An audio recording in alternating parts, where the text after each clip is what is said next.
Je disais, bien-aimés, nous allons partager une courte pensée sur laquelle nous allons placer nos points de prière d'aujourd'hui.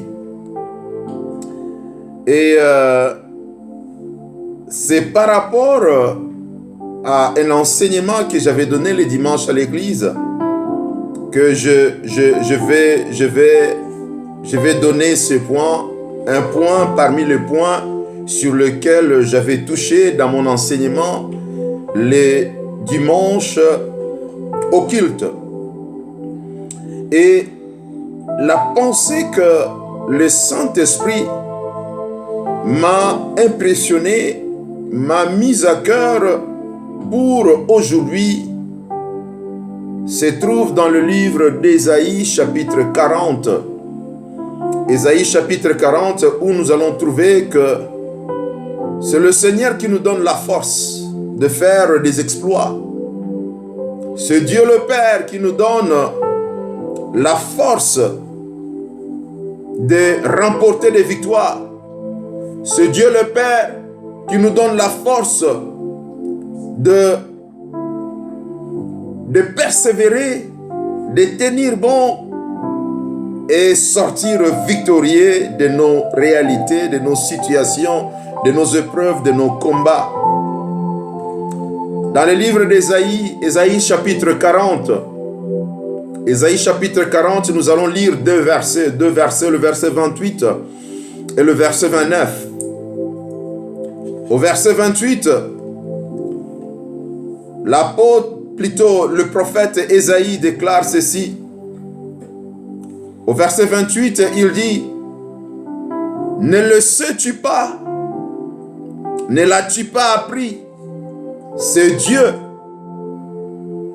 d'éternité, l'Éternel, qui a créé les extrémités de la terre. Il ne se fatigue point, il ne se lasse point. On ne peut sonder son intelligence. D'abord, dans le verset 28, le prophète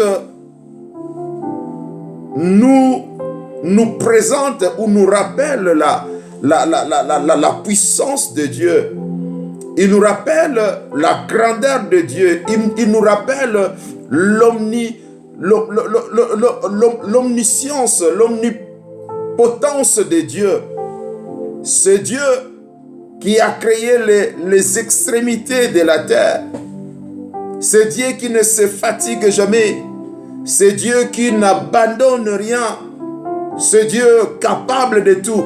Le prophète prend le soin de nous présenter, prend le soin de nous rappeler ce que Dieu est. Avant d'aller où il va, il nous présente, il nous rappelle que Dieu, Elohim, Adonai, El Shaddai, le créateur des cieux et la terre, le Dieu d'Abraham, Isaac et Jacob, il est celui qui a créé les extrémités, celui qui a créé l'univers. Si nous pouvons le comprendre, si le prophète Ésaïe avait la compréhension que nous avons aujourd'hui, la compréhension, la connaissance de la science que nous avons aujourd'hui, il dirait que ce Dieu qui a créé l'univers tout entier, il est le Dieu capable de tout. Il est le Dieu de toute intelligence. Il est le Dieu de toute puissance. Rien ne lui est impossible. Il est capable de tout. Il n'y a point de problème qui soit trop grand pour lui de résoudre. Il n'y a point de maladie qui soit trop compliquée pour lui de guérir. Il n'y a point de situation qui soit trop dangereuse pour lui de calmer. Il est le Dieu capable de tout. Il est le Dieu tout-puissant. Il est le Dieu fidèle. Il est le Dieu amour. Il est le Dieu créateur de toutes choses. Là, j'ai amplifié pour nous rappeler ce que Dieu est. C'est vrai que nos paroles ne peuvent jamais définir, ne pourront jamais définir ce que Dieu est véritablement. Néanmoins, nous savons que Dieu, il est le Tout-Puissant. Il est capable de tout.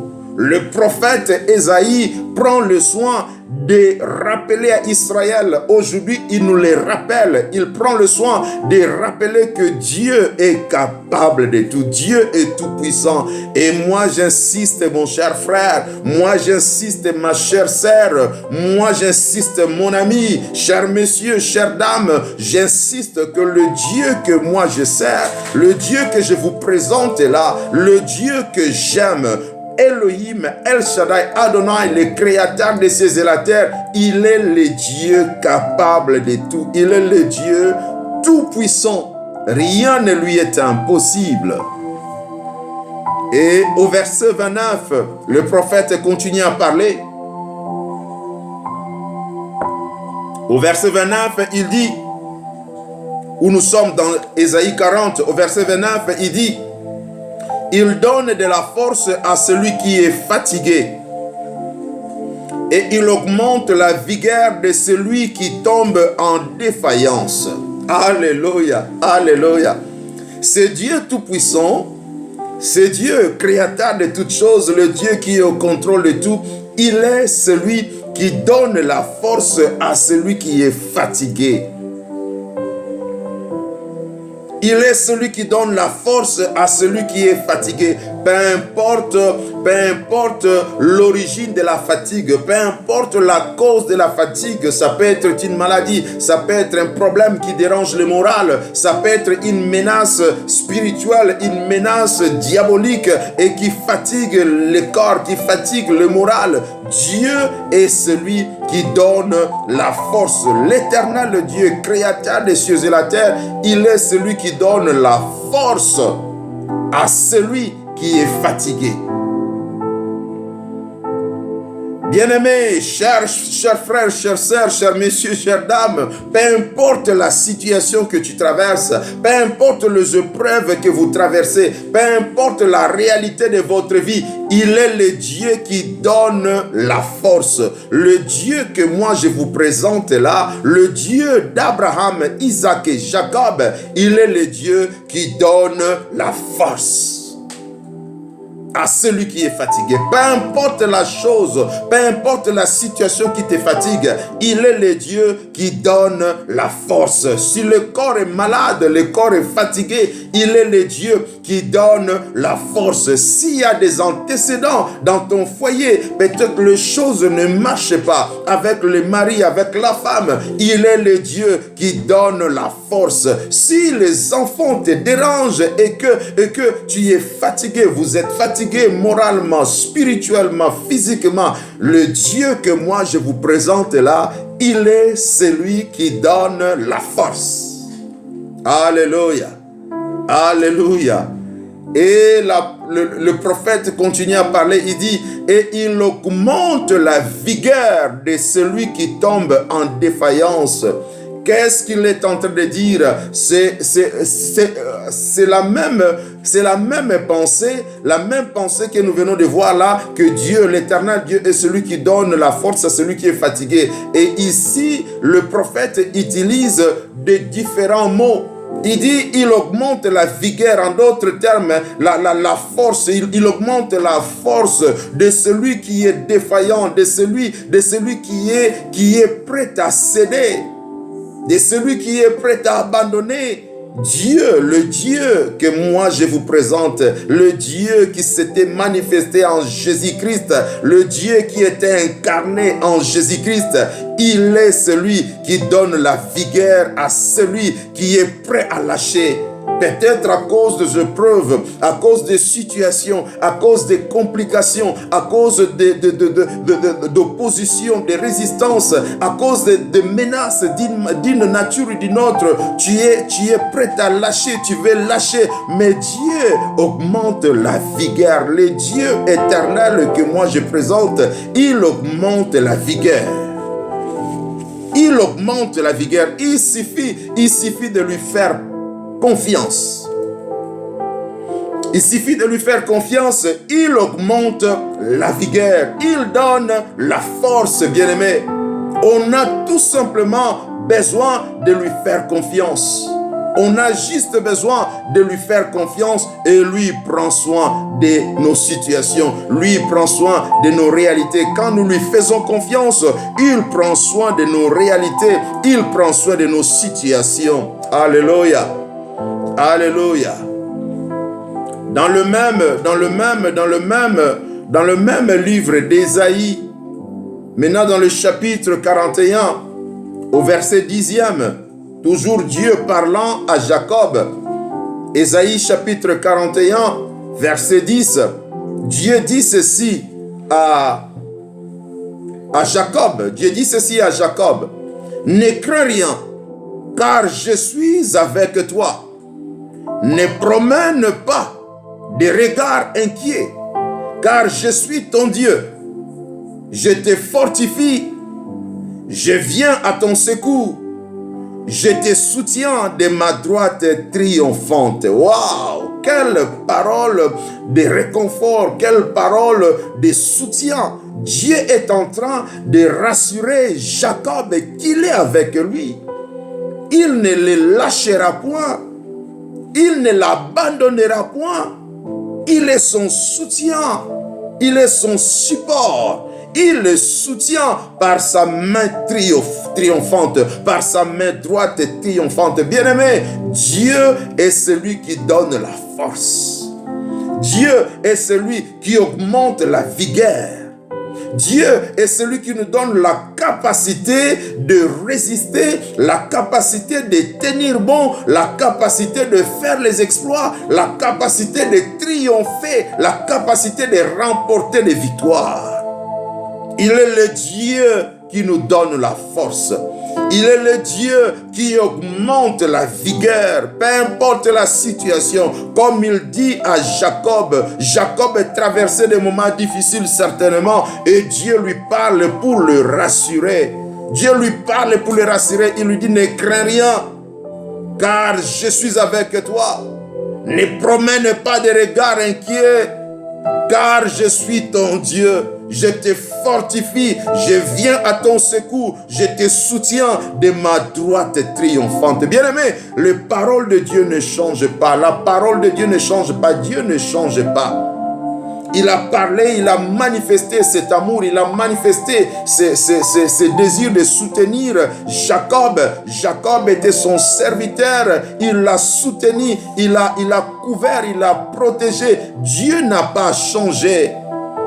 Bien-aimé, si Dieu n'a pas épargné Jésus-Christ, qui était la concentration de son affection, la concentration de sa gloire, si Dieu ne l'a pas épargné, mais plutôt il a sacrifié pour l'humanité, à combien plus forte raison ne lui donnera-t-il pas victoire? Ne te donnera-t-il pas victoire?